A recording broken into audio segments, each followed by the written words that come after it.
नमस्कार विद्यार्थी मित्रों, सुप्रभातम। तो महाभारतना कथानक विषय આપણે થોડુંક આપણે વિસ્તારથી કથાનકને જાણીએ છીએ, સમજવાનો પ્રયત્ન કરીએ। લખવાનું જે છે એ સંક્ષિપ્ત એટલે કે ટૂંકમાં જ લખવાનું છે। તો મેં જે તમને વાત અગાઉ જે મહાભારતની હજુ હું તો તમને અમુક જ ભાગ જે કેમ કે મુખ્ય જે પાત્રો છે આપણે એના વિશે જાણવાનું છે ખાસ। तो महाभारत में जो आपणे बात करी कि जेमां संतनो राजा थी जेमनो पुत्र गंगा द्वारा थयो तो देवव्रत एटले कि जे भीष्म, एना पछी सत्यवती द्वारा जे बे पुत्रों थया जेमनो मृत्यु थयुं, जेमनी पत्नीओ एटले कि विचित्रवीर्यनी बे पत्नी अंबिका अने अंबालिका,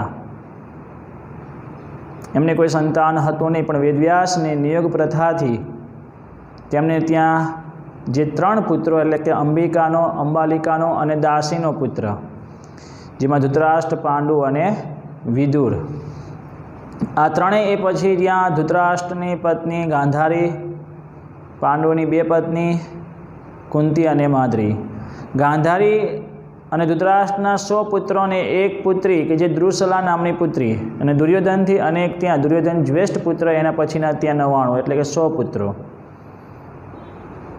ए पछीनी આગળની આપણે વાત કરીએ तो कुंती अने माद्री के बने द्वारा 5 पुत्रों, અને આમ તો પાંડુના પુત્રો કે કુંતીના પુત્રો કે માદ્રીના પુત્રો નથી, પણ પહેલેથી બાળપણથી જે ઉછેર થયો એટલે એ તો બાળકો તો એમને જ માતા પિતા માને છે।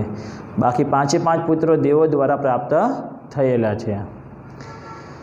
હવે આગળની આપણે જે વાત કરીએ કે જેમાં પાંડવોના મૃત્યુ પછી પાંડવોનું જે મૃત્યુ થયું એના પછી એ બાળકોને ત્યાં હસ્તિનાપુર कुंती द्वारा एटले कुंती माता एक ज छे, माद्री पण सती बनी गई है एटले कुंती द्वारा ये 5 पुत्र हजू नाना है एमनो उछेर थयो। कौरव और पांडवों बंने बधा भेगा रहीने त्यां पण दुर्योधनथी तो वारंवार एमना प्रत्ये द्वेष भाव रहतो, एटले दुश्मनावट तो पहलेथी एटली हती बाळपणथी ज कि जेने दुर्योधने भीमने मारवाना अनेक प्रयत्नों मारे जे विषथी भरेला लाडवा जे हता ए एने खवडाया, पण एने तो 10,000 हाथीओनी ताकात एने मळेली। एना पछी आगळ पण अनेक एवा प्रयत्न करेला अने अनेक प्रयत्नों पछी पण एमने कि ज्यां कुंती अने 5 पांडव बधाने मारी नाखवा माटे लाक्षागृहना एक महलनी त्यां तैयारी करी। विचार तो करो केटले हीन कक्षाए पोतानो भाई दुर्योधन त्यां आवुं काम करे छे अने ए मामा शकुनीना कहेवाथी। એટલે અમુક આવા જો મામા શકુનીની સલાહ મળતી હોય તો દૂર રહેવું। दुर्योधन जेवा हाव एकदम नीच कक्षा आटला बधा विचार तो न ज राखवा कि साव एमने मारी ज नाखवा, केम के ए सत्य जे छे सत्यने कोई मारी शकतुं नथी। शाश्वत सत्य जे अशक्य है तो शक्य नथी ज। तो आ प्रमाणे त्यां 5 पांडवों अने कुंतीने मारवानो जे पण प्रयत्न कर्यो ए असफल रह्या। गंगा नदीना किनारेथी जे प्रमाणे सुरंगथी त्यां ए वनमा जता रह्या। हिडिंबानी साथे भीमना लग्न थया, घटोत्कचनो जन्म थयो, त्यांथी ए विखूटा पड्या। पछी द्रौपदीनी साथे अर्जुनना विवाह थया, पण मातानी थोड़ीक नानी भूलना कारणे 5 ए पत्नी बनी। अने हवे पछी आगळ वधीए कि ज्यां ए पाछा गया एना पछी धृतराष्ट्રના कहेवाथी युधिष्ठिरे एक अलग राज्यनी स्थापना करी, इंद्रप्रस्थ राज्यनी स्थापना करी। एना पछी आ हस्तिनापुरनो राजा दुर्योधन बने है तो शांतिथी बेसी शकतो नथी। पाछो त्यां शकुनी मामा दुर्योधन वारंवार पाछा त्यां एक ज प्रति कि 5 पांडव है एमनुं राज्य लई लो कई रीते एमनो नाश करो, बस आ ज विचार। तो फरीथी पाछो त्यां ए धृत क्रीड़ा एटले कि जुगाड़नी रमत रमवामां आई, जेमां शकुनीए छल कपट द्वारा त्यां ए पांडवोने हरावे छे, आखुं राज्य हारी जाय छे, पत्नीनुं पण अपमान थाय छे એટલે द्रौपदीनुं अपमान थाय छे अने 13 वर्षनो वनवास एमने भोगवવાનો આવે છે। અહીંયા સુધી આપણે આગળના વિડીયોમાં વાત કરેલી। હવે આગળ આપણે જોઈએ કે વનવાસના એ સમયમાં તો સૌપ્રથમ આપણે વાત કરી કે જ્યારે 5 પાંડવ, દ્રૌપદી અને કુંતી, તો વનવાસ જે 5 પાંડવોને મળેલો છે પછી 5 પાંડવ અને દ્રૌપદી, હવે દ્રૌપદીને પણ ત્યાં સાથે રહેવાનું કહે છે દ્રૌપદી પણ સાથે જવા ત્યાં એ માંગે છે, એટલે દ્રૌપદી પણ સાથે જાય છે। એ પછી 5 પાંડવ દ્રૌપદી, કુંતી, ધૃતરાષ્ટ્રને, ગાંધારીને, ભીષ્મ પિતામહને, દ્રોણાચાર્યને બધાના આશીર્વાદ લે છે। આશીર્વાદ લેતા લેતા પછી અંતે વિદુર કાકાના પણ આશીર્વાદ લેવા જાય છે। ત્યારે વિદુર કાકાએ યુધિષ્ઠિરને કહ્યું, તમે મારા પુત્ર સમાન છો। તો આ કુંતી કે જે હવે વૃદ્ધાવસ્થાએ પહોંચી ગઈ છે, તો એ કુંતી આટલા આ 13 વર્ષના વનવાસમાં ન ત્યાં વનમાં ચાલી શકે, અને એના કારણે બસ હું એક વિનંતી કરું કે આ કુંતીને મારા ઘેર હું રાખીશ, હું એમનું ધ્યાન રાખીશ, એમની સેવા કરીશ, એટલે એના માટે તમે અહીંયા કુંતી માતાને છોડીને જાઓ। એટલે વનમાં એમને લઈ ગયા નથી। યુધિષ્ઠિરને વિદુર ઉપર પૂરો એટલે કે વિદુર કાકા ઉપર પૂરેપૂરો વિશ્વાસ હતો, અને ત્યાં એ કુંતી માતાને છોડીને 5 પાંડવો અને દ્રૌપદી વન તરફ પ્રયાણ કરે છે। વન તરફ એટલે જે વન પર્વની આપણે વાત કરીએ, એટલે કે ત્યાં વનમાં જાય છે। 12 વર્ષનો વનવાસ પોતાની રીતે ત્યાં પૂરો કરે છે। એટલે શરૂઆતમાં હજુ તો ત્યાં દ્વૈત વનમાં આગળ થોડાક વધે છે, ત્યાં વિરામ કરે છે। એટલે અમુક સમય કહેવાય ને કે અમુકને તો સાવ તમે ફેંકી દીધો હોય તોય અમુકને શાંતિ તો ના જ મળે, તોય વારંવાર જોતો હોય કેવું જીવન જીવે। જોયું મારા વિના મેં એમને આમ વનમાં મોકલી દીધા તો કેવું જીવન જીવે છે, કેવા રખડે છે। આવું જોવા એકવાર ત્યાં એ દુર્યોધન ગયેલો, અને ગંધર્વ મિત્ર યુધિષ્ઠિરનો મિત્ર ગંધર્વ એનાથી આ સહન ના થયેલો, દુર્યોધનનું અપહરણ કરીને ત્યાં લઈ ગયો, અને યુધિષ્ઠિરને આ વાતની ખબર પડી કે મારા ભાઈ દુર્યોધનનું અપહરણ થયેલું છે, મારા ભાઈ દુર્યોધનનું। અને એ યુધિષ્ઠિર ભીમ અર્જુનને ત્યાં આજ્ઞા આપે છે, જાઓ આપણા ભાઈ દુર્યોધનને બચાવો। વિચાર તો કરો, યુધિષ્ઠિર ધર્મદેવ પુત્ર, ધર્માત્મા, જે સત્ય જ બોલ્યો છે, અને કોઈને ક્યારે શત્રુ માનતો ન હતો, અને આ પ્રમાણે દુર્યોધનને છોડાવે, વનમાં ગયા પછી પણ આ કાર્ય કરે છે। હવે એ પછી ત્યાં એ 5 પાંડવ અને દ્રૌપદીને બધા બેઠા હોય છે, ત્યાં પાછું એક દૂતને મોકલે છે, એક ગુપ્તચરને મોકલે છે કે દુર્યોધનની રાજ્ય વ્યવસ્થા કેવી ચાલે છે। પછી જ્યારે એ સમાચાર લઈને આવે છે તો એની રાજ્ય વ્યવસ્થા બરાબર ચાલે છે, અને આવા સમાચાર મળતા દ્રૌપદી ક્રોધાયમાન થાય છે યુધિષ્ઠિર પર કે એની સામે તમે ગમે તે થાય એની સામે યુદ્ધ જ કરો।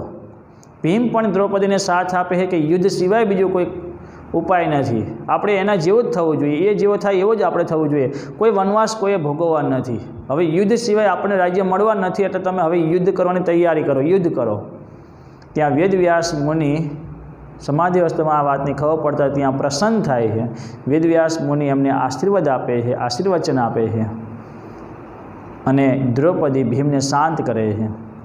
યુધિષ્ઠિરને કહે છે વેદવ્યાસ મુનિ, યુધિષ્ઠિર, ભીમ અને દ્રૌપદીની વાત ખોટી નથી, યુદ્ધ કરવું જ જોઈએ, પણ અત્યારે નહીં, અને યુદ્ધ સિવાય તમને રાજ્ય પાછું મળવાનું નથી।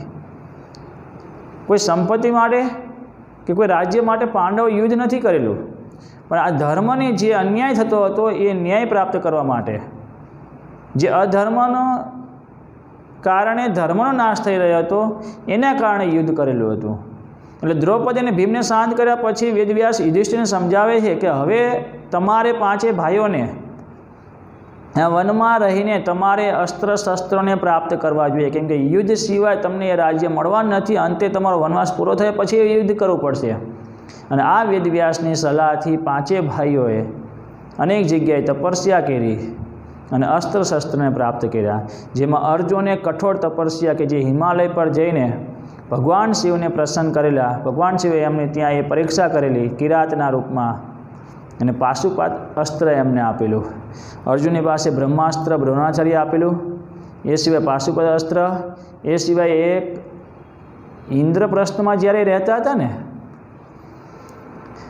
ઇન્દ્રપ્રસ્થમાં જ્યારે રાજ્ય ચાલુ હતું ત્યારે એમના ભાઈઓ વચ્ચેનો એક નિયમ હતો કે દ્રૌપદીની સાથે 5 એક સાથે નહીં, યુધિષ્ઠિર પહેનો સમય પૂરો થાય એટલે ભીમ, અર્જુન, સહદેવ, નકુળ એ રીતે એની સાથે રહેવાનું। અને એકવાર બ્રાહ્મણોની ગાયો ચોરાઈ ગયેલી એટલે અર્જુનની પાસે આવે છે બ્રાહ્મણો અને વિનંતી કરે, ત્યારે અર્જુન પાસે શસ્ત્ર હતા ને, કેમ કે શસ્ત્રો બધા યુધિષ્ઠિરના કક્ષમાં હતા અને દ્રૌપદી એમની સાથે હતી। અને નિયમ એવો હતો જ્યારે કોઈ પણ કદાચ જાય એ 2 હોય ને ત્રીજો જ્યારે વચ્ચે કદાચ ત્યાં જાય તો એને 12 વર્ષનો વનવાસ ભોગવવો પડશે। અને અર્જુન શસ્ત્ર માટે, કેમ કે બ્રાહ્મણ રક્ષણ કરવું એક ક્ષત્રિય ધર્મ છે એમ માનીને શસ્ત્ર લેવા જાય છે, પોતાનું ગાંડીવ ધનુષ્ય લેવા જાય છે અને બ્રાહ્મણોને ગાયોને પાછી લાવે છે। અને ત્યારે એ યુધિષ્ઠિર વગેરે પોતાના ભાઈઓને કહે છે કે હું 12 વર્ષના વનવાસ માટે જાઉં છું. ત્યારે યુધિષ્ઠિરે કહ્યું કે મોટા ભાઈના કક્ષમાં નાનો ભાઈ આવી શકે, કંઈ વાંધો નહીં, તે બ્રાહ્મણોનું રક્ષણ કરેલું છે ને, એ તારી ભૂલ નથી. તો કે ના, ધર્મથી આપણો જે નિયમ છે એ નિયમ પ્રમાણે જ હું 12 વર્ષનો વનવાસ માટે નીકળું છું. ત્યારે અર્જુને 12 વર્ષનો વનવાસ કરેલો હતો એકલાએ, અને એ વખતે એવું કહેવાય 12 વર્ષના વનવાસમાં ગિરનાર પર્વત, રેવતક પર્વત પર ત્યાં કૃષ્ણની સાથે ઘણો સમય વિતાવ્યો હતો. એટલે કૃષ્ણની સાથે અનેક વાતચીત, અનેક સંવાદો પરથી ધર્મનું જ્ઞાન એને પ્રાપ્ત કર્યું હતું. અને એ રેવતક પર્વત એટલે કે જે ગિરનાર પર્વત પરથી, કે આપણે જે આગળ વાત કરીએ દ્વારકાનો રાજા કૃષ્ણ પોતે, અને એ કૃષ્ણની બેન સુભદ્રાની સાથે ત્યારે એને લગ્ન કરેલા હતા. અને સુભદ્રાનો પુત્ર એટલે કે અર્જુન અને સુભદ્રાનો પુત્ર કોણ? અભિમન્યુ. એ અભિમન્યુએ બાળપણ ક્યાં વિતાવ્યું? દ્વારકામાં વિતાવ્યું. કૃષ્ણની પાસે રહીને શિક્ષા પ્રાપ્ત કરી, અને કૃષ્ણના પુત્ર પ્રદ્યુમનની પાસે પણ એમને વિદ્યા પ્રાપ્ત કરી અભિમન્યુએ. અર્જુન પણ ત્યાં રહ્યો, ત્યાં સુધી અર્જુને પણ એમને એ ધનુર્વિદ્યા આપેલી. આ અર્જુને પહેલાંય 12 વર્ષનો વનવાસ કરેલો, અને એ પછીને આ 13 વર્ષમાં એ સામેલ છે. અને એ પહેલાં લાક્ષાગૃહ જ્યારે સળગાવ્યું ત્યારે વનવાસ ભોગવેલો છે. એટલે અનેક મોટાભાગનો સમય વનવાસમાં જ છે.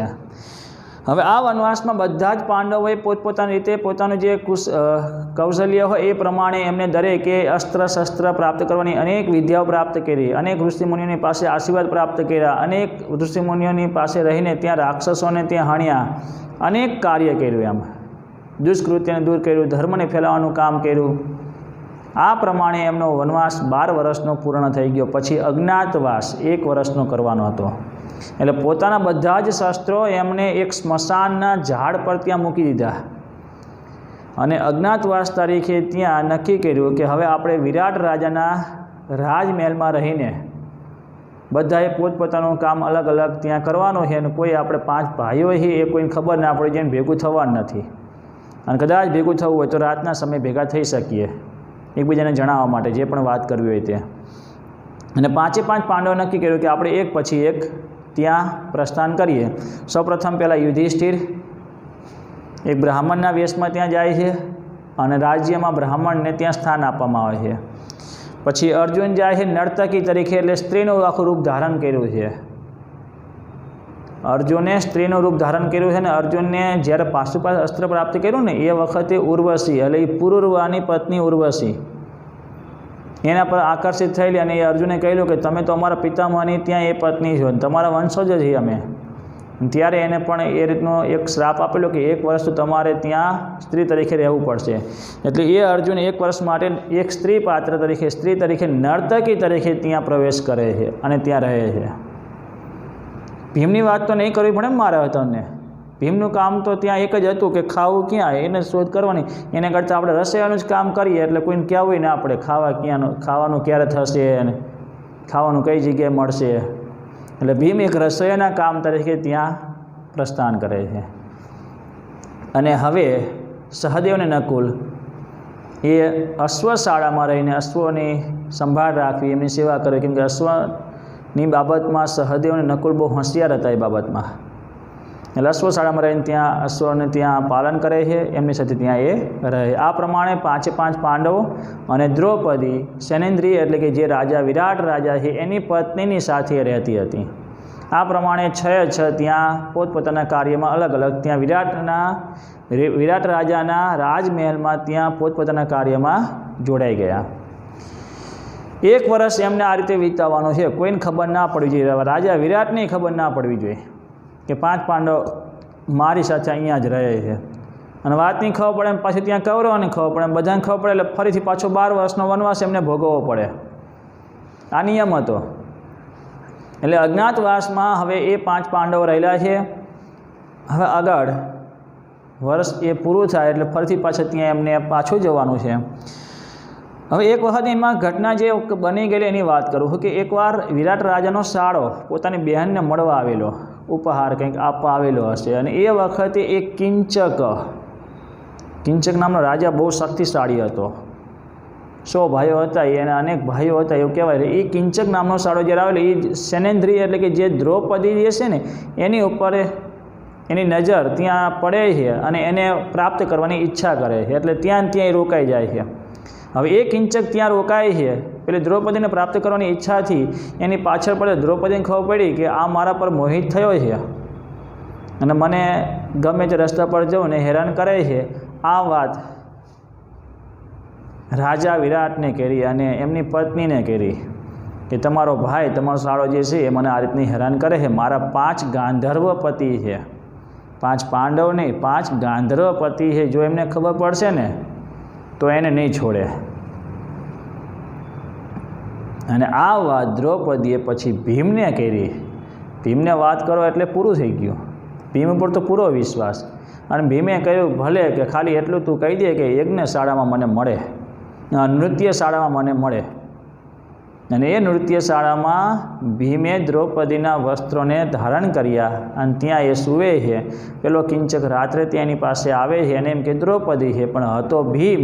અને ભીમ ત્યાં એને તો શસ્ત્રની જરૂર નહીં પાછી, ભલે શસ્ત્ર ત્યાં સ્મશાને મૂકીને આવ્યા, એને શસ્ત્રની કોઈ જરૂર નહીં. અને ત્યાં એને કિંચકને તો ત્યાં પૂરો કરી દીધો. પોતાના હાથની શક્તિથી જ એને ત્યાં મારી નાખ્યો. કિંચકના મૃત્યુના સમાચાર ત્યાં રાજા વિરાટને પહોંચે છે. કિંચકનો ત્યાં દેહ લાવવામાં આવે છે, એના ભાઈઓ ત્યાં આવે છે અને ત્યાં દ્રૌપદી બોલે છે મેં કહ્યું હતું ને કે 5 મારા ગાંધર્વપતિ એને નહીં મૂકી, એમને જ મારેલા હોય. અને આવી વાત ત્યાં બોલે છે. ત્યાં પહેલાં એના ભાઈઓ ક્રોધિત થાય છે કે આને લઈ જાઓ અને અગ્નિ સંસ્કારને જોડે આને આપી દો. ભાઈને અગ્નિ સંસ્કારની સાથે આને પણ જોડી દો. એટલે દ્રૌપદીને લઈ જવાની વાત કરી, પણ એના 5 પતિઓ ત્યાં હાજર છે. બધા અંદર ક્રોધાયમાન થાય પણ કંઈ કરી શકતા નથી. પણ ભીમ થોડો સહન કરી શકે આ વાતને. ત્યાં તો એ દ્રૌપદીની જોડે લઈ ગયા અને પેલા કિંચકના દેહને લઈ જાય છે, સ્મશાન તરફ જાય છે. તો આ બાજુ ભીમ બીજા રસ્તેથી નીકળીને આખો કાદવવાળો થઈ જાય કે જેથી કરીને કોઈ ઓળખી ના શકે. આખો કાદવવાળો થઈને ત્યાં વચ્ચે જ હજુ સ્મશાને પહોંચે એ પહેલાં તો ત્યાં એ કિંચકના ભાઈઓનો ત્યાં વારો કાઢ્યો છે. અને અમુક તો ભાઈઓ પોતાની જીવ બચાવો તો ક્યાંય ભાગી ગયા. અને આ પ્રમાણે કેટલાકને તો પાછા મારીએ નાખ્યા. ભીમ પાછો આવી જાય છે, પાછો હતો એ પ્રમાણે રસોઈયાનું કામ કરવા લાગી જાય છે. અને હવે અજ્ઞાતવાસ તરીકે જે એમનો જે સમય હતો એ પૂરો થવાનો સમય આવે છે. અભિમન્યુ પોતાની માતા કુંતીની પાસે ત્યાં અથવા એના મામાને ત્યાં ઉછેર થયો એટલે ત્યાં રહેલો છે. કુંતીની પાસે પણ આવેલો છે. હવે એ સમય છેલ્લે પૂર્ણ થયો અને આ કિંચકને જે મારી નાખ્યો ને ત્યારે ભીષ્મ અને દ્રોણાચાર્યને આ વાતની જ્યારે ખબર પડી કે કિંચકને કોઈએ પોતાના હાથોની શક્તિથી એટલે કે શસ્ત્ર વિના મારી નાખ્યા છે કિંચકના ભાઈઓને અને કિંચકને, ત્યારે ભીષ્મને વિશ્વાસ હતો કે પાંડવો જે છે ને એ અહીંયા વિરાટના રાજમહેલમાં જ રહે છે. શા માટે ખબર પડી? કેમ કે આ કામ ભીમ સિવાય કોઈ ના કરી શકે. એને ક્યાં શસ્ત્રની જરૂર હતી. અને પછી અજ્ઞાતવાસ પૂરો થયો. વિરાટ રાજાને ખબર પડી, એના ઉપર પ્રસન્ન થયા અને પોતાની દીકરી, પોતાનો પુત્ર ઉત્તર અને પોતાની પુત્રી ઉત્તરા, એ ઉત્તરાના લગ્ન અભિમન્યુની સાથે એટલે કે અર્જુનને વાત કરી એટલે અર્જુને પોતાનો પુત્ર અભિમન્યુની સાથે અભિમન્યુને બોલાવવામાં આવે છે અને અભિમન્યુની સાથે ઉત્તરાના લગ્ન થાય છે. અભિમન્યુના લગ્ન ઉત્તરાની સાથે થયા. હવે આગળની વાત કે કૃષ્ણ પણ ત્યાં આવે છે. લગ્ન થયા પછી કૃષ્ણ ભીષ્મ દ્રોણાચાર્ય હાજર રહે છે. એના પછી હવે પાંડવો કૃષ્ણને આ વાત કરે છે કે હવે તમે દૂત તરીકે ત્યાં કૌરવોની પાસે જાઓ અને અડધું રાજ્ય માંગો. એટલે કૃષ્ણ પોતે દૂત તરીકે કૌરવોની પાસે જાય છે, દુર્યોધનની પાસે જાય છે, દુર્યોધનને વાત કરે છે હવે એમને 13 વર્ષનો વનવાસ પૂર્ણ કર્યો અને એમને એ રાજ્ય પાછું આપી દો. ત્યારે એ ક્રોધાયમાન થઈને ત્યાં એ પ્રમાણે કૃષ્ણનું પણ અપમાન કરે છે અને કૃષ્ણને ત્યાં એ કહે છે શેનો ભાગ, શેનું અડધું રાજ્ય, ક્યાંય અમારા વંશજો હતા. 5 પાંડવો એટલે પાંડુના પુત્રો નથી, એ તો દેવોના પુત્રો છે. ત્યારે કૃષ્ણ પણ સામે ત્યાં જ્યારે એનું અપમાન થયું એટલે કૃષ્ણ પણ સામે દુર્યોધનને કહે છે કે તારા પિતાની એ ક્યાં પછી એમના પિતાના ત્યાં પુત્ર હતા. વેદ વ્યાસની નિયોગ પ્રથાથી નિયોગ દ્રષ્ટિથી એમનો જન્મ થયેલો છે. એમનો જન્મ જે થયો હતો પછી એમને કોઈ અધિકાર નથી ને, વંશજો પ્રમાણે નથી તો એમને કોઈ અધિકાર નથી, તો તારોય અધિકાર નથી. અને આ પ્રમાણે જ્યારે વાદ વિવાદ એટલે કે જ્યાં એક દૂત તરીકે આવેલા શાંતિથી જ્યારે દુર્યોધનને સમજાવવાનો પ્રયત્ન કરેલો, પણ દુર્યોધન એ વાતને માનતો નથી અને દુર્યોધન કહે છે 100 જેટલો ભાગ પણ નહીં મળે, યુદ્ધ કરીને લઈ જાઓ. અને પછી કૃષ્ણ પણ ત્યાં યુદ્ધ માટે તૈયાર થાય છે કે સારું તો યુદ્ધની તૈયારી કરો. હવે આ મહાભારતના યુદ્ધની આપણે વાત કરવાની છે. તો મહાભારતના યુદ્ધમાં ભીષ્મ, દ્રોણાચાર્ય, કૃપાચાર્ય, દુર્યોધન, એના ભાઈઓ ધૃતરાષ્ટ્ર, આ બાજુ પાંડવો, કૃષ્ણ, આ બધા એક આખી સભા ભરાય છે અને આ ધર્મનું યુદ્ધ છે. ધર્મના યુદ્ધ માટેના નિયમો નક્કી થાય છે. પહેલાં અક્ષરણી એટલે કે સૈન્યની ત્યાં માગણી થાય છે, જે પ્રમાણે બધા જ આપણા દેશના એટલે ભારત દેશ ઘણો વિશાળ હતો, એ દરેક રાજ્યના દરેક રાજાઓને સંદેશ આપવામાં આવે છે યુદ્ધમાં જોડાવા માટે. અને એના પછી કૃષ્ણ પોતે જે કુરુ રાજાએ જ્યાં યજ્ઞ કરેલો અને યજ્ઞ કરવા માટે જે જમીન એમને ખેડેલી એ કુરુક્ષેત્ર જે હાલમાં અત્યારે હરિયાણામાં એ વિસ્તાર છે, એક જિલ્લા તરીકે પ્રસિદ્ધ છે. કુરુક્ષેત્રના મેદાનને કૃષ્ણે શા માટે પસંદ કર્યો એવો પ્રશ્ન થાય તો કૃષ્ણએ એટલા માટે પસંદ કરેલું કે જ્યાં પણ એ કુરુક્ષેત્રના મેદાનમાં એટલે કુરુ રાજાનું જે આ એક જમીન હતી કે જેમણે ત્યાં યજ્ઞ કરેલો હતો અને જેટલી જમીન એમને ખેડેલી હતી એના ઉપર જેનો પણ મૃત્યુ થાય એ પરમ ગતિને પ્રાપ્ત કરે. એટલે જે પણ મહાભારતના યુદ્ધમાં જે પણ બધાનો નાશ થયો, મૃત્યુ થયું, બધા જ મોક્ષને પ્રાપ્ત કરેલો છે. હવે આગળ આપણે વાત કરીએ કે જે કુરુક્ષેત્રના મેદાનની પસંદગી ભગવાન કૃષ્ણે પોતે કરેલી. અને પછી જે સૈન્યની વહેંચણીની વાત થઈ એટલે દુર્યોધનને કહ્યું, અને દુર્યોધને પછી મોટાભાગનું સૈન્ય તો એને લઈ લીધેલું. એટલે કુલ મળીને 18 અક્ષોહિણી જેટલું સૈન્ય કુરુક્ષેત્રના મેદાનમાં હતું. એ 18 અક્ષોહિણી જેટલું સૈન્યમાંથી 11 અક્ષોહિણી જેટલું સૈન્ય કોના ભાગમાં હતું? કૌરવોના પક્ષમાં. તો બાકી રહ્યું 7 અક્ષોહિણી જેટલું સૈન્ય પાંડવોના પક્ષમાં રહે છે. હવે અક્ષોહિણીની જે વાત તમને કરું,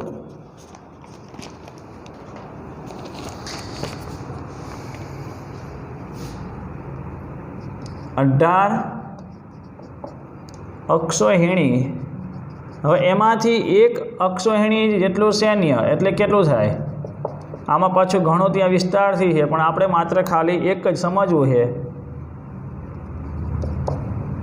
એક અક્ષોહિણી જેટલું સૈન્ય એટલે એવું કહેવાય છે 21,870 રથ, 21,870 હાથી,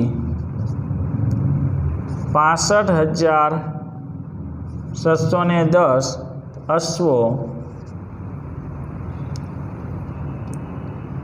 1,09,350 પદાતિ. હવે આનો આંકડો તમે નક્કી કરી લો. એક અક્ષોહિણીની વાત થઈ, પણ આમાં હવે તમને જે હું સમજાવું એ પ્રમાણે, કેમ કે આમાં પાછું ઘણું ત્યાં એ આર્યભટ્ટી જે લશ્કર કર્યું છે ને એમાંય આ રીતે અક્ષોહિણીની ગણતરી કરેલી છે અને મહાભારતમાં આપેલી છે. પણ આપણે ખાલી ટૂંકમાં અહીંયા સમજી જઈએ કે એક અક્ષોહિણી એટલે કે 21,870 રથ. હવે રથ ઉપર જે બેસનાર મહાન યોદ્ધા હોય એટલે યોદ્ધા અને સાથે સારથીઓ હોય.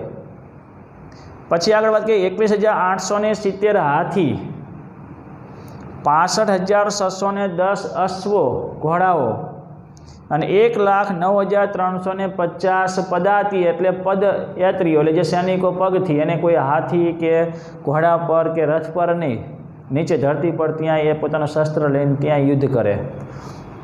આ પ્રમાણે એક અક્ષોહિણી એટલે જે 18 અક્ષોહિણી એટલે 40 લાખની આજુબાજુની સંખ્યા કુરુક્ષેત્રના મેદાનમાં થાય સૈનિકોની. કુરુક્ષેત્રના મેદાનમાં 40 લાખની આજુબાજુની એટલી એ સંખ્યા થાય એમાં કુલ. કેમ કે એક અક્ષોહિણીની ગણતરી કરવા એટલે 2,18,000 જેવી થાય છે.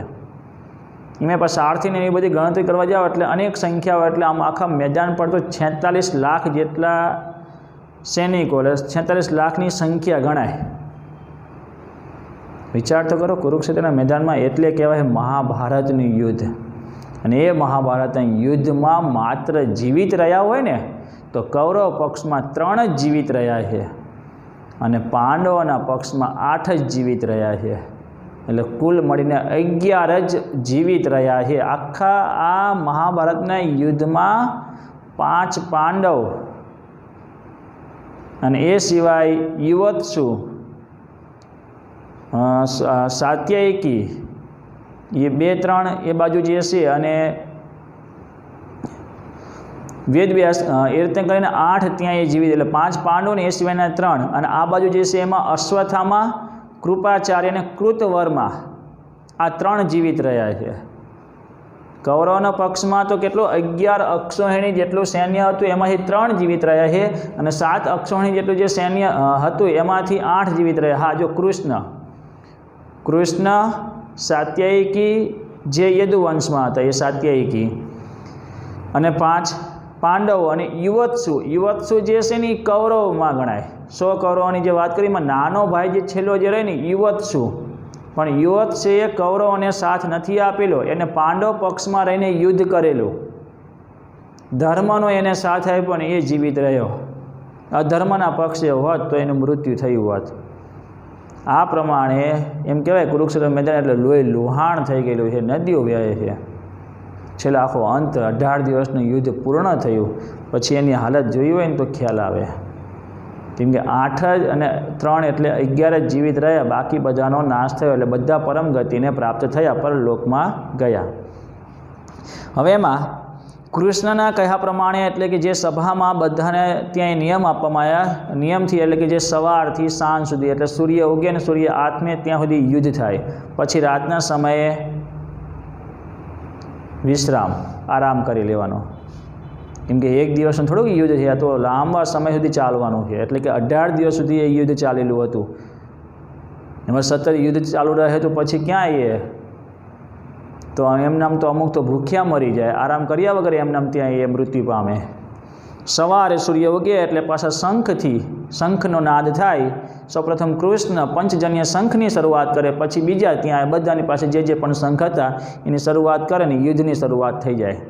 પાછું ત્યાં એ સૂર્યાસ્ત થાય, સૂર્ય આથમે એટલે પાછું ત્યાં યુદ્ધ બંધ થાય અને પછી રસોઈ પાછી ભેગી, બધાનું રસોડું એક જ, જમવાનું બધાને સાથે રહીને. અને રાત્રે કદાચ મળવું હોય તો એકબીજા ત્યાં સાથે મળી શકે. એટલે પાંડવોએ ભીષ્મની પાસે, દ્રોણાચાર્યની પાસે આ યુદ્ધની માહિતી, યુદ્ધમાં આગળ હવે શું કરવું એના વિશેની પણ ત્યાં એ શિક્ષણ પ્રાપ્ત કરવા જતા. રાતના સમય જઈ શકે. પછી દિવસ આવે એટલે ભીષ્મ દ્રોણાચાર્ય પછી કૌરવોના પક્ષમાં. એટલે કૌરવોના પક્ષમાં પિતામહ ભીષ્મ કે જે હસ્તિનાપુરનો રાજા દુર્યોધન છે તો એ રાજસિંહાસનનું રક્ષણ કરવું. દ્રોણાચાર્ય ત્યાંના રાજગુરુ છે એટલે ત્યાં તરફી જ એમને રહેવું પડે. આ બધા અમુક કહેવાય કે ધર્મના માર્ગે હોવા છતાં અધર્મના માર્ગે રહેવું પડ્યું. કર્ણ પણ ત્યાં એના મિત્રને સાથ આપણે, કેમ કે એના મિત્રને કારણે એ રાજા તરીકે અંગ રાજા બનેલો એટલે એને સાથે. એટલે કર્ણ, ભીષ્મ પિતામહ, દ્રોણાચાર્ય, દુર્યોધનના પોતાના બધા ભાઈઓ, શકુની, કૃતવર્મા, કૃપાચાર્ય, અશ્વત્થામા એ સિવાયના અનેક રાજ્યોમાંથી આવેલા રાજાઓ. આ પ્રમાણે પાંડવોના પક્ષમાં 5 પાંડવ. કૃષ્ણએ કોઈ શસ્ત્ર ઉપાડ્યું નથી, જરૂર જ નથી. કેમ કે એમને તો ખબર જ છે આગળ ત્યાં એ શું કરવું અને કોનો નાશ કરવો. એવું નહીં, પાંડવોના પક્ષમાં અમુકનું ત્યાં એ મૃત્યુ નક્કી જ હતું, એ પણ એમને ખબર છે. આ બાજુ યુધિષ્ઠિર સેનાપતિ છે તો સામે ભીષ્મ પિતામહ છે. ભીષ્મ પિતામહનું મૃત્યુ થયું, પછી દ્રોણાચાર્યનું મૃત્યુ થયું, પછી કર્ણ અને કર્ણનું મૃત્યુ થયું. એટલે અંતે શલ્યરાજ કે જે શલ્યરાજ સહદેવ અને નકુલના મામા હતા એ કૌરવ પક્ષમાં. પણ શલ્યને તો છેતરવામાં આવ્યો હતો, કેમ કે યુધિષ્ઠિર માનીને એમનું સ્વાગત કર્યું, પણ હકીકતમાં દુર્યોધન હતો અને વચન આપી દીધું. અને પછી ખબર પડી કે આ તો યુધિષ્ઠિરને મેં વચન નથી આપ્યું, આ તો દુર્યોધનને આપી દીધું છે. અને આ રીતે છલ કપટથી, દુર્યોધનના છલ કપટથી શલ્યરાજને એ પક્ષમાં રહેવું પડ્યું. કેમ કે શલ્યરાજ એ મહાન એક પરાક્રમી રાજા હતો મધ્યપ્રદેશનો. અને આવા તો અનેક રાજાઓને છલ કપટથી તો દુર્યોધને પ્રાપ્ત કરી લીધા છે અને ખોટા માર્ગે લઈ ગયો છે. પછી થોડાક ત્યાં એ ધર્મના માર્ગે જીત થાય. ધર્મનું યુદ્ધ, મહાભારતના યુદ્ધની હવે આપણે શરૂઆત કરીએ. મહાભારતના યુદ્ધમાં ધૃતરાષ્ટ્ર પ્રશ્ન કરે છે, ધૃતરાષ્ટ્ર ત્યાં એક કૃષ્ણને કહે છે કે મને તો હું તો અંધ છું, મને કઈ રીતે ખબર પડશે? ત્યારે વેદવ્યાસ મુનિ સંજયને દિવ્ય દ્રષ્ટિ આપે છે અને કહે છે કે આખા યુદ્ધની માહિતી તું ધૃતરાષ્ટ્રને આપ. દિવ્ય દ્રષ્ટિથી વેદવ્યાસને કૃપાથી આ થાય છે. અને હવે આ યુદ્ધની શરૂઆત થઈ જાય છે. યુદ્ધમાં પોતપોતાના પક્ષમાં રહેલા અનેક સૈનિકો પોતપોતાના પક્ષમાં જે શ્રેણી છે એ પ્રમાણે જેને જે વિભાગ આપેલા છે એ પ્રમાણે વિભાગો કુરુક્ષેત્રના મેદાનમાં બધા હાજર છે. ભીષ્મ પિતામહ જેવા મહાન યોદ્ધાઓ હાજર છે, જે પહેલેથી નક્કી કરતા કે આજે આટલાને તો પૂરા કરવાના છે યુદ્ધમાં, 10,000 હજારને એક દિવસમાં ત્યાં પૂરા કરવાના છે. ભીષ્મ પિતામહ વૃદ્ધાવસ્થે પહોંચેલા તોય પણ એક મહાન યોદ્ધા અને દુર્યોધનને એમના ઉપર જ વિશ્વાસ હતો કે જ્યાં સુધી ભીષ્મ છે ત્યાં સુધી કોઈ ચિંતા નથી. અને ભીષ્મને મારવા માટે પાંડવોએ ભીષ્મની પાસે જવું પડેલું કે અમે તમને કઈ રીતે મારી શકીએ. અને ત્યારે એ ભીષ્મએ એમને પોતાના મૃત્યુનો ઉપાય આપેલો કે જ્યારે મારી સામે કોઈ સ્ત્રી આવી જાય તો હું હથિયાર ઉપાડતો નથી. દ્રોણાચાર્યના પુત્ર પ્રત્યેના એ પ્રેમને કારણે, લાગણીને કારણે એ રીતે જુદો પાડીને ધૃષ્ટદ્યુમ્ન દ્વારા એમને મારવામાં આવેલા. તો આપણે પહેલેથી જ વાત કરીએ એ પ્રમાણે કે હવે આ યુદ્ધની જે ધર્મના યુદ્ધની જે શરૂઆત થઈ, જેમાં કૃષ્ણ અર્જુનના સારથી છે. કૃષ્ણ પાસે અનેક અસ્ત્રો અને શસ્ત્રો છે, જેની પાસે ગાંડીવ ધનુષ્ય છે ત્યાં સુધી એને ચિંતા નથી. ખાસ એનો મિત્ર કહી શકાય એ પ્રમાણે ગાંડીવ ધનુષ્ય એની પાસે રહેતું. મહાન ધનુર્ધારી હતો. હવે એ મહાન ધનુર્ધારી અર્જુનનો સારથી એટલે કૃષ્ણ પોતે ત્યાં સારથી તરીકે છે. રથ કઈ તરફ લઈ જવો, હવે આગળ યુદ્ધમાં શું કરવું, એના સલાહકાર તરીકે પણ એ પોતાનો મિત્ર કૃષ્ણ હાજર છે. અને કૃષ્ણ જે પક્ષમાં હોય, વેદવ્યાસ મુનિની જેના ઉપર કૃપા હોય, પછી પાંડવ પક્ષને તો કોઈ ચિંતા જ નથી. અને આ યુદ્ધની હવે શરૂઆત થઈ જાય છે. અને યુદ્ધની શરૂઆતમાં ભીષ્મ પિતામહ અનેકની સામે ત્યાં એ અનેક યોદ્ધાઓની સામે લડે છે અને અનેકને ત્યાં એ મૃત્યુ અનેક સૈનિકોને પૂરા કરે છે. એટલે હવે ધીમે ધીમે ભીષ્મ પિતામહનું જે યુદ્ધમાં જે એમનું પોતાનું પરાક્રમ છે ચારે તરફ ત્યાં એ પ્રસરાઈ જાય છે, ફેલાય છે. એ પ્રમાણે ભીમ પણ એવો મહાન યોદ્ધા છે. ભીમ પણ ત્યાં ચારે તરફ અનેક સૈનિકોને ત્યાં હણે છે. આ બાજુ અર્જુન ધનુર્ધારી એ અનેક સૈનિકોને ત્યાં હણતો જાય છે. અનેક કૌરવોના જે 99 ભાઈ દુર્યોધન સિવાય, એટલે એક પછી એક એમનો પણ નાશ થતો જાય છે. આ પક્ષમાં પણ પાંડવ પક્ષમાં પણ અનેક હણાતા જાય છે. અભિમન્યુનું પણ એમ કહેવાય અને એક ખાસ કર્ણ હજુ યુદ્ધમાં હાજર નથી. મહાભારતના યુદ્ધમાં કર્ણ હજુ હાજર નથી. ભલે એમના પક્ષથી ત્યાં છે, કેમ કે ભીષ્મએ ના પાડેલી હતી. કર્ણ જો એ મહાભારતના યુદ્ધમાં હાજર હશે તો હું નહીં લડું. એટલે ભીષ્મનું જે 11મા દિવસે જ્યારે એમનું અવસાન, એટલે કે જ્યારે એ યુદ્ધ લડવાનું બંધ થયું પછી કર્ણ પ્રવેશ કરે છે. અને દ્રોણાચાર્યનું મૃત્યુ થયું પછી એ કર્ણ સેનાપતિ બને છે. અને પછી જ્યારે કવચ કુંડળ દ્વારા એમને જે લઈ લીધા પછી કર્ણ મૃત્યુ થયું પછી શલ્યરાજ એનો સેનાપતિ ત્યાં બને છે, ત્યાં નાયક તરીકે. આ બાજુ યુધિષ્ઠિર અને દ્રુપદ, પાંચાળ પ્રદેશનો રાજા દ્રુપદનો પુત્ર ધૃષ્ટદ્યુમ્ન અને શિખંડી પણ એ પક્ષમાં હાજર છે. પાંડવોના પક્ષમાં નથી એ પુરુષ, નથી એ નારી. એ શિખંડી પણ એમાં હાજર છે. હવે આ રીતે મહાભારતના યુદ્ધમાં ધીમે ધીમે કે જે રીતે દરેકને હણતા જાય છે. ભીષ્મ પિતામહને હવે કઈ રીતે મારી શકાય, કે જે ભીષ્મ પિતામહને કદાચ જો એમને મારી દઈએ, એમનું મૃત્યુ થાય તો કદાચ યુદ્ધનો ભાર હલકો થાય.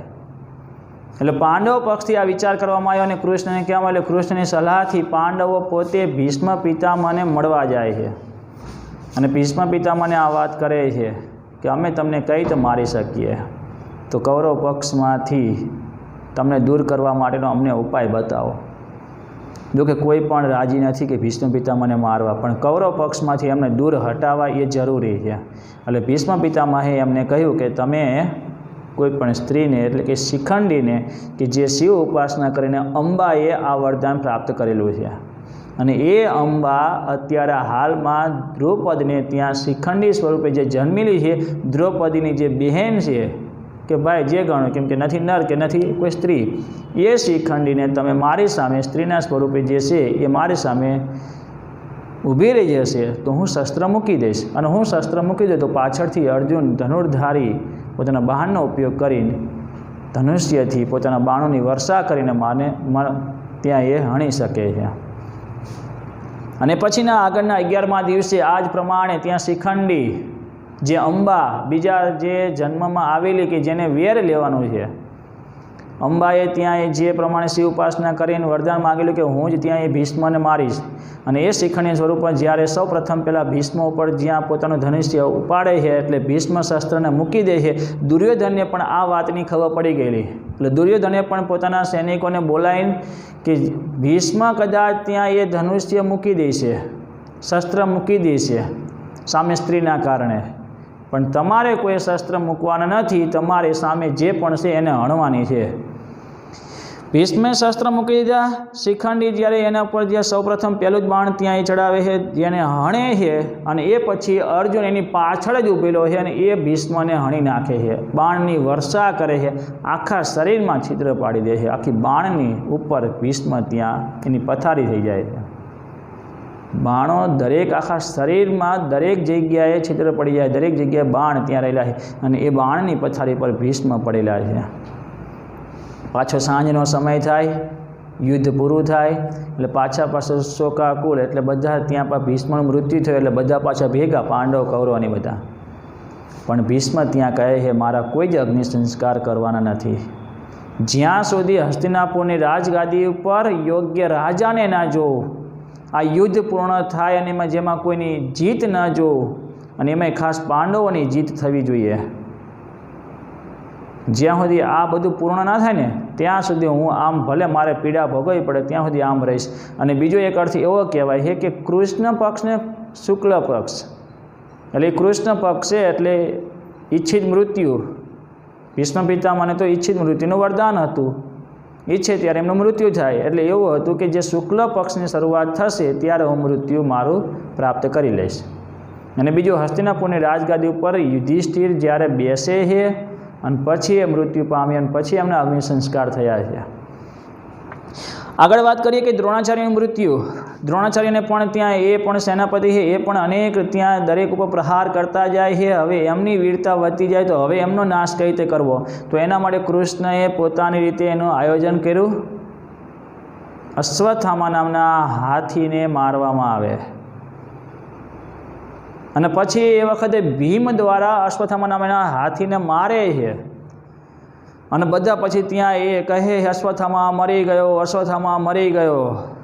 યુધિષ્ઠિર તો ખોટું બોલી શકે નહીં, એટલે એ તો માત્ર એટલું જ કહે નરોવા કુંજરવા, અને એ નરોવા કુંજરવા બોલે છે ત્યાં કૃષ્ણ ત્યાં શંખ વગાડે છે, એટલે એ નાદને કારણે યુધિષ્ઠિરનો અવાજ દ્રોણાચાર્ય સુધી પહોંચતો નથી, અને દ્રોણાચાર્યને એમ થયું કે મારો પુત્ર હણાઈ ગયો. કોઈએ કહ્યું નહોતું અશ્વત્થામા પુત્ર હણાઈ ગયો, અશ્વત્થામા હણાઈ ગયો એટલે હાથી હણાઈ ગયો. અને દ્રોણાચાર્યને પોતાના પુત્ર પ્રત્યેની જે લાગણી હતી એના કારણે એમને શસ્ત્રો મૂકીને પોતાના પુત્રની પાસે જવા ત્યાં દોડી જાય છે. અને એ જ વખતે ધૃષ્ટદ્યુમ્ન, દ્રોણાચાર્ય જેને શિક્ષા આપેલી હતી કે દ્રુપદના પુત્ર ધૃષ્ટદ્યુમ્નને જેને મોટો કર્યો હતો, દ્રોણાચાર્ય પોતાની પાસે રાખીને શિક્ષણ આપેલું હતું, અને એ જ ધૃષ્ટદ્યુમ્નને પોતાના ગુરુ એવા દ્રોણાચાર્યને ત્યાં માથાને અલગ કરી દે છે, ધડથી માથું અલગ કરી દે છે, એમનો વધ કરે છે. કોઈ ધૃષ્ટદ્યુમ્નનો જન્મ એટલે જ થયો હતો, એ તો પહેલેથી ખબર છે કે એ જ વધ કરવાનો. દ્રોણાચાર્યને પણ ખબર છે, દ્રોણાચાર્ય દ્રુપદને પણ કહ્યું હતું કે તારો પુત્ર ધૃષ્ટદ્યુમ્ન જ મને મારો વધ કરશે, મૃત્યુનો કાળ એ જ થશે, એ જ છે. આગળ જોઈએ, હવે અભિમન્યુની વાત કરવાની છે. અભિમન્યુ એક નાનો બાળક, 16 વર્ષનો બાળક કે મહાન યોદ્ધા. એમ કહેવાય કે શરૂઆતને જ્યારે યુદ્ધની શરૂઆત થઈ ને ત્યારે અભિમન્યુએ ભીષ્મના રથને રોકેલો, અને ભીષ્મના રથને રોકે છે ત્યારે ભીષ્મ ત્યાં પેલા અર્જુનને કહે હે તારા પુત્રને તું અહીંથી હટાવ. અભિમન્યુ કહે હું નહીં હટું, પાંડવો બધા મારા પિતાઓ બધાની મારી રક્ષા કરવી એ મારી ફરજ છે, હું અહીંથી ક્યાંય નહીં હટું, મારી સામે યુદ્ધ કરો. ત્યારે ભીષ્મ પોતે કહે છે વાહ વીર પુત્ર, કે તારા માતા પિતાને ધન્યવાદ છે કે આવો વીર પુત્રને જન્મ આપ્યો છે. એ અભિમન્યુ ભીષ્મના રથને રોકે છે અને અભિમન્યુ ધીમે ધીમે એની જે આ વીરતા છે અને જે મહાન એક યોદ્ધા તરીકે ચારે બાજુ જે હાહાકાર મચાઈ દે છે, પછી ત્યાં એ બધા નક્કી કરે છે અને કર્ણ ત્યાં આવી ગયેલો છે. હવે યુદ્ધ મેદાનમાં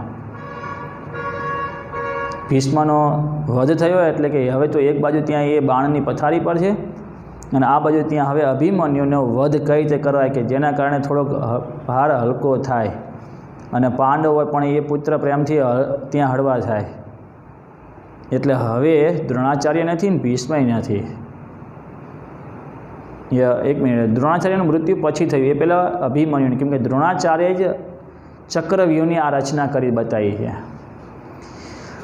અભિમન્યુને મારવા માટે એક ચક્રવ્યૂહ રચવામાં આવ્યું અને એ ચક્રવ્યૂહને ભેદવાનું કાર્ય માત્ર અર્જુન સિવાય કોઈ કરી શકે એમ નથી. અને અર્જુન અને કૃષ્ણને બંનેને તો ત્યાં અલગ કરી દે છે.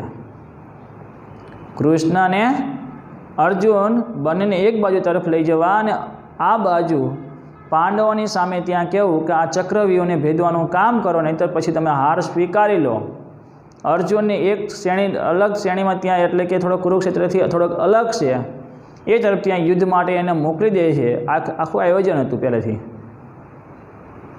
અને હવે ચક્રવ્યૂહને ભેદવાનું કામ ત્યાં કોણ કરશે, નહીં તો પછી હાર સ્વીકારી લો. ત્યારે અભિમન્યુ તૈયાર થાય, યુધિષ્ઠિર રોકે છે. અભિમન્યુ કે ચિંતા ના કરો, ચક્રવ્યૂહને ભેદવાનું કાર્ય હું કરી શકું છું, પણ બહાર નહીં નીકળી શકું, કેમ કે મેં પહેલેથી મારા માતાના ઉદરમાં હતો ને ત્યારથી આ ચક્રવ્યૂહ વિશેનું જ્ઞાન હું પ્રાપ્ત કરી ચૂક્યો છું. કે જ્યારે પિતા અર્જુન સુભદ્રાની પાસે બેઠા હતા અને આખા ચક્રવ્યૂહ વિશેની જ્યારે જ્ઞાન આપી રહ્યા ત્યારે હું એક બાળક સ્વરૂપે લઈને માતાના ઉદરમાંથી જ આ મેં જ્ઞાન પ્રાપ્ત કર્યું છે. અંતે એવું કહેવાય કદાચ અર્જુન ત્યાં એ ચક્રવ્યૂહને ભેદવાનું કાર્ય પણ સમજાવે છે અને બહાર કઈ રીતે નીકળી શકાય એનું પણ ત્યાં એ વાત કરે છે, પણ સુભદ્રા છેલ્લે અંતે સૂઈ જાય છે અને એ વાત અટકી જાય છે. એ સિવાય બીજી એક દંતકથા પ્રમાણે એવું કહેવાય છે કે કૃષ્ણ આ વાત કરતા હતા અને અંતે એમને ખબર પડી કે 7મા કોઠાની વાત પછી એમને એ અટકાવી દીધી. અને અભિમન્યુ એટલે ચંદ્રદેવનો એ પુત્ર કહેવાય છે અને ચંદ્રદેવે જ વરદાન માગેલું હતું કે મારો પુત્ર લાંબુ આયુષ્ય ન જીવે, ટૂંકા ગાળામાં બસ ભલે ત્યાં એનો અવતાર થાય, ત્યાં જન્મ લે, પણ એ 16 વર્ષની ઉંમરે પાછો આવી જાય. આ 16 વર્ષનો બાળકનો મહાભારતના યુદ્ધમાં એક વીર પુત્રનો ત્યાં એ વધ થયેલો. અભિમન્યુ હવે એ ચક્રવ્યૂહને ત્યાં એ વિંધતો ત્યાં અંદર પહોંચી જાય છે અનેક ત્યાં. અને ભીમને પણ યુધિષ્ઠિર કહે, ભીમ સહદેવ તમે પણ સાથે રહેજો, પણ પેલો ત્યાં અભિમન્યુ અંદર પ્રવેશ કરી દીધો પણ ભીમને અંદર જઈ ના શક્યા. અને અભિમન્યુ તો આખા ચક્રવ્યૂહને ભેદતો ત્યાં અનેક સૈનિકોને સામે લડતો છે, અંદર સુધી પહોંચી જાય છે અને કેટલાની તો હણી નાખે છે. અને પછી હવે એમને બધાને હણતો આખા ચક્રવ્યૂહમાંથી બહાર નીકળવાનું છે. ને છેલ્લે અંતે કર્ણ, જયદ્રથ, દ્રોણાચાર્ય, શકુની, દુર્યોધન, દુશાસન, આ બધા મહારથીઓ, બધા મહાન યોદ્ધાઓ હવે છેલ્લે છે. અને છેલ્લે એ ભેદવાનું કાર્યની વિદ્યા એની પાસે ન હતી. અને અભિમન્યુ છતાંય હાર નથી માનતો. 16 વર્ષનો બાળક પણ હાર નથી માનતો. પરિસ્થિતિ ગમે તેવું હોય ધીરજ રાખીને સામે એ લડી જ લેવાનું. અભિમન્યુ એમની સામે ત્યાં લડે છે, અંતે એનું મૃત્યુ થાય છે. જયદ્રથ નિમિત્ત બને છે અને અભિમન્યુના મૃત્યુથી હવે આગળ કે જે આ પુત્રનો ત્યાં વધ થયો, અભિમન્યુના મૃત્યુ પછી અર્જુન ત્યાં દુઃખી થાય છે. અને પછીના સમયમાં અર્જુન જયદ્રથને મારે છે. અને એ જયદ્રથને માર્યા પછી જયદ્રથ કોણ? તો દ્રુસલાનો પતિ. દ્રુસલા એટલે કે 100 કૌરવોની બહેન દ્રુસલા, એનો પતિ જયદ્રથ એને મારે છે. અને પછી દ્રોણાચાર્યનો વધ થાય છે. અને એના પછી હવે કર્ણની વાત કરીએ કે જે કર્ણને મળવા માટે માતા કુંતી માતા એ કર્ણને મળવા જાય છે. ખબર પડી કે હવે કર્ણ એ અર્જુનનો વધ કરશે. અને ગંગા નદીના કિનારે ત્યાં એ રાતના સમયે કર્ણને પહેલી જ વખત જે જન્મ આપ્યો એ પછી પહેલી વખત મળે છે અને કર્ણને આખી વાત કરે છે. કર્ણ ત્યાં કહે છે, માતા જેને મને જન્મથી જેને સાથ આપેલો છે એ મારા મિત્રને છોડીને હું નહીં આવું. છતાંય હું ત્યાં અર્જુનને તો હું એનો વધ કરીશ, પણ તારા 5 પુત્રો તો એમનામ રહેશે, જે 4 અને હું 5 તો એમનામ જ રહીશું. કુંતી સમજ્યા છતાં ત્યાં એ કર્ણ પાછો પાંડવ પક્ષમાં આવતો નથી. અને એ પછી આગળ કર્ણ અને અર્જુનની યુદ્ધ થાય છે. પણ કર્ણ પાસે એક શક્તિ કે જ્યારે એ આવતો હતો યુદ્ધ મેદાનમાં, ત્યારે કૃષ્ણએ ઇન્દ્રને બ્રાહ્મણના સ્વરૂપે મોકલેલો કવચ કુંડળ લેવા માટે. અને એ કવચ કુંડળ કર્ણએ દાનમાં બ્રાહ્મણને આપી દીધું. પણ બ્રાહ્મણ કોણ હતો? ઇન્દ્ર હતો. અને પછી એ ઇન્દ્ર કવચ કુંડળ લઈ જાય છે. જ્યાં સુધી કવચ કુંડળ હોય ત્યાં સુધી એને કોઈ મારી ન શકે. પણ પરશુરામે જે વિદ્યા આપેલી હતી અને શ્રાપ પણ આપેલો કે ખરા સમય વિદ્યા નહીં રહે. અને કવચ કુંડળ ત્યાં ઇન્દ્ર લઈ જાય છે બ્રાહ્મણ સ્વરૂપ, કેમ કે બ્રાહ્મણને દાન આપવામાં ક્યારે એને ના નથી પાડી. એ દાનેશ્વરી, મહાન દાનેશ્વરી કર્ણએ કવચ કુંડળ પણ એ બ્રાહ્મણને આપી દીધા. હકીકતમાં બ્રાહ્મણ ઇન્દ્ર હતો. ઇન્દ્ર એટલે કે અર્જુનના પિતા. ઇન્દ્ર કવચ કુંડળ લઈ ગયા પછી એને પસ્તાવો થાય છે. અને પછી એની એક શક્તિ આપેલી કે જે પણ કોઈ પાંડવોને મારી શકે છે. એનો વધ તો થવાનો, કવચ કુંડળ રહ્યા નથી તે એટલે, કેમ કે સૂર્યએ જે કવચ કુંડળ સાથે એનો જે જન્મ થયો હતો સૂર્યપુત્ર, એટલે એને કોઈ એનો વધ ના કરી શકે, એને કોઈ મારી ના શકે. હવે એની પાસે જે કર્ણ પાસે જે શક્તિ છે, કૃષ્ણને ખબર પડી ગઈ કે આ અર્જુનની સામે આવી છે તો એનો જો પ્રયોગ કરશે તો અર્જુનને મારી નાખશે. પછી કર્ણને ધીમે ધીમે પહેલાં ઘટોત્કચ તરફ મોકલી દે છે. અને ઘટોત્કચ સામે જ્યારે એનું યુદ્ધ થયું એટલે ઘટોત્કચને મારવા માટે એ શક્તિનો પ્રયોગ કરેલો, કેમ કે પહેલો એ મહાન યોદ્ધા તો હતો, હિડિંબાનો પુત્ર હતો. અને અંતે એ શક્તિનો એના ઉપર પ્રયોગ કરવો પડ્યો. અને પછી કર્ણની સામે અર્જુનનું યુદ્ધ થયું. એમાં કર્ણ અંતે એનું પોતાનું જે રથનું પૈડું એ ફસાઈ જાય છે. અને હવે એ એકલો પડી ગયો, કોઈ એની પાસે એને બચાવનાર નથી. અને અર્જુન એના પર જે બાણ ચલાવે છે, પણ અર્જુન અટકી જાય છે. ત્યારે કૃષ્ણ કહે છે, હે અર્જુન, હે પાર્થ, બાણ ચલાવો એના પર. કર્ણ કહે છે, અત્યારે નહીં, અત્યારે જે રીતે મારા પર આફત આવી છે, હમણાં રથ બહાર આવી જાય પછી. કૃષ્ણ ત્યાં કહે છે, હે અર્જુન, તારા પુત્ર અભિમન્યુ પર જ્યારે આ યુદ્ધનો નિયમ તોડવામાં આવ્યો, એક બાળ પુત્રને ત્યાં, એક નાના એવા વીર પુત્રને ત્યાં મારવામાં આવ્યો, ત્યારે કોઈ જ વિચાર કોઈને ન આવ્યો. અને એ અર્જુનને યાદ કરો, ત્યાં અર્જુન કર્ણ ઉપર ત્યાં બાણ ચલાવે છે અને કર્ણનો વધ કરે છે. કર્ણને ત્યાં અંતે એનો વધ થયો. હવે ધીમે ધીમે એ પ્રમાણે અનેક કૌરવોનો નાશ થયો. દ્રોણાચાર્યને મારવામાં આવ્યો, એટલે એના કારણે અશ્વત્થામા જે સેનાપતિ બને એટલે અશ્વત્થામા પણ વેર લેવા માટે, એવું કહેવાય કે દ્રૌપદીના 5 પુત્રોને અને ધૃષ્ટદ્યુમ્નને આ બધાનો રાતના સમયે નિયમ તોડીને, યુદ્ધનો નિયમ તોડીને રાતના સમયે એમને હણી નાખ્યા હતા. એ પછી ત્યાં અશ્વત્થામાને મારવા માટે જ્યારે અર્જુન તૈયાર થયો, પણ કૃષ્ણને રોકે છે. એને આજીવન, એટલે કે હજુ અમર છે પણ પીડા ભોગવે, એને એમના મૂકી દો કે એ રીતે ત્યાં એક આખા જીવનમાં ત્યાં પીડા સિવાય કંઈ ના ભોગવે. આ અશ્વત્થામા એટલે એક ત્યાં જીવિત રહ્યો. અશ્વત્થામા, કૃપાચાર્ય અને કૃતવર્મા, આ 3 જીવિત રહ્યા કૌરવ પક્ષમાં. અને આ બાજુ પાંડવ પક્ષમાં 5 પાંડવ, કૃષ્ણ, સાત્યકી અને યુવત્સુ કે જેને પાંડવ પક્ષને સાથ આપ્યો. આ પ્રમાણે આટલા જીવિત રહ્યા. અને મહાભારતના યુદ્ધમાં અનેકનો, એટલે કે 18 અક્ષોહિણીમાંથી સંપૂર્ણ કુરુક્ષેત્રના મેદાનમાં નાશ થયો. બધા પરમ લોકને પ્રાપ્ત થયા. યુદ્ધ ત્યાં પૂરું થયું. એટલે કે છેલ્લે અંતે દુર્યોધનનો ત્યાં વધ કર્યો. દુર્યોધનના વધ પછી આ રીતે કૌરવ પક્ષમાં દરેકનો ત્યાં એ નાશ થયો. અને યુદ્ધ ત્યાં પૂરું થયું. 18 દિવસ સુધી આ યુદ્ધ ચાલેલું. 18 દિવસના યુદ્ધમાં અનેક અધર્મના માર્ગે રહેલા દરેકનો ત્યાં વધ થયો. પાંડવ પક્ષમાં હતા એમનો પણ ત્યાં વધ થયો, જે પરમ ગતિને પ્રાપ્ત થયા. હવે 5 પાંડવો, ધૃતરાષ્ટ્ર, ગાંધારી, કુંતી, આ બધા જ વેદવ્યાસ મુનિ, કૃષ્ણ, ભીષ્મની પાસે જાય છે. અને ભીષ્મની પાસે જાય છે એ પછી હસ્તિનાપુરની રાજગાદી પર રાજા તરીકે રાજ્યાભિષેક યુધિષ્ઠિરનો કરવામાં આવે છે. અને યુધિષ્ઠિરને રાજશાસન કઈ રીતે ચલાવવું એનું જ્ઞાન ભીષ્મ પોતે યુધિષ્ઠિરને આપે છે. અને પછી એ ભીષ્મનું મૃત્યુ થાય, ઈચ્છિત મૃત્યુ, એમનું મૃત્યુ થાય પછી એમનો અગ્નિ સંસ્કાર આપવામાં આવે છે. હવે યુધિષ્ઠિર જે રાજા બનેલો છે એના પછીની ટૂંકમાં આપણે વાત કરી દઈશું કે જે પ્રમાણે વાનપ્રસ્થ આશ્રમનો સ્વીકાર કર્યો, અંતે પરીક્ષિતને રાજ્ય સોંપી દીધું અને સ્વર્ગ તરફ ત્યાં એ ચાલી ગયા. અને છેલ્લે કે જે મહાભારતમાંથી આપણને શું ઉપદેશ મળે છે એની વાત આપણે આગળના વિડીયોમાં કરશું.